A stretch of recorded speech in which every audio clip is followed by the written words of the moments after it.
Welcome to my channel Mayank stenography. आज का हमारा डिक्टेशन है दैनिक जागरण संपादकीय 90 वर्ड पर मिनट। डिक्टेशन स्टार्ट होगा 5 सेकंड बाद।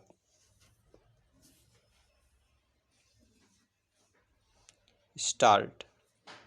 कोरोना की दूसरी लहर से उपजे संकट का सामना करने के लिए मुख्यमंत्रियों के साथ बैठक में प्रधानमंत्री ने यह सही कहा कि यदि हम सब एकजुट होकर काम करेंगे तो संसाधनों की कमी आड़े नहीं आएगी, लेकिन इसकी अनदेखी भी नहीं की जा सकती कि इस समय स्वास्थ्य संसाधन बेहद दबाव में हैं। इसके चलते ही अफरा तफरी का माहौल है। कोरोना मरीज अस्पतालों में बेड की कमी से लेकर ऑक्सीजन तक की किल्लत का सामना कर रहे हैं। उन्हें कुछ दवाओं की तंगी से भी दो चार होना पड़ रहा है। इस विकट स्थिति का निवारण करने के लिए न केवल युद्ध स्तर पर जुटना होगा, बल्कि केंद्र और राज्यों से लेकर नागरिक प्रशासन और स्वास्थ्य सेवाओं के बीच उचित समन्वय भी कायम करना होगा।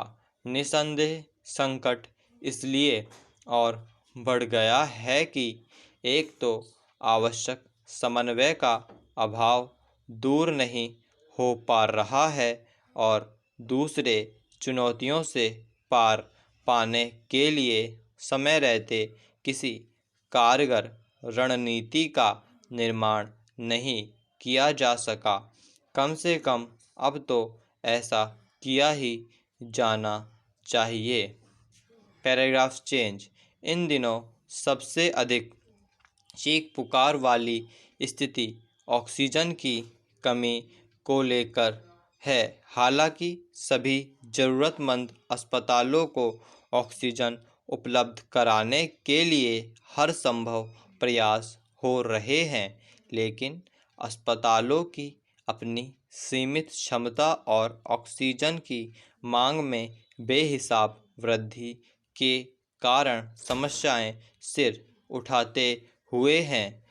चूँकि देश के ज़्यादातर अस्पताल सीमित मात्रा में ऑक्सीजन भंडारण क्षमता रखते हैं और आजकल उसकी खपत उम्मीद से कहीं अधिक बढ़ गई है, इसलिए चारों ओर उसकी कमी का शोर है।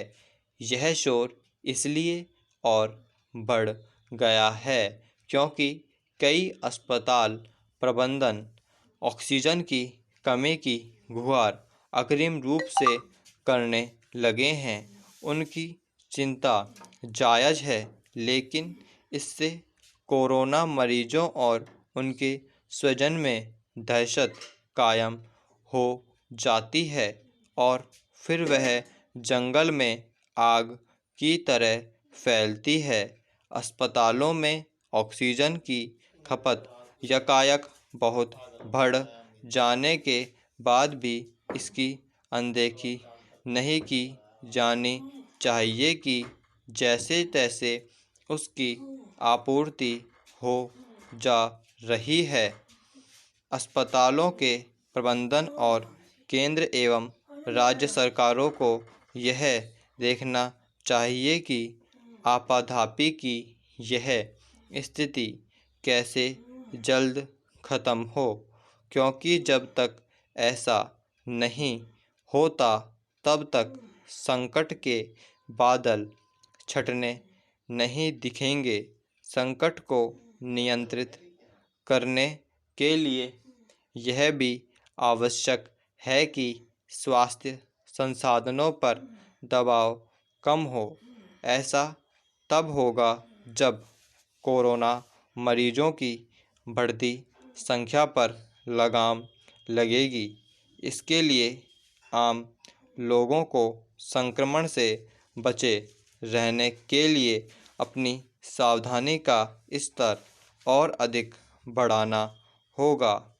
यह सबको समझना ही होगा कि जब संक्रमित होने वालों की संख्या में कमी आएगी तभी वास्तविक राहत मिलेगी। अगर आपको हमारा वीडियो अच्छा लगा हो तो आप वीडियो को लाइक कीजिए, चैनल को सब्सक्राइब कीजिए और इस वीडियो को अपने दोस्तों को अधिक से अधिक शेयर कीजिए। Thank you.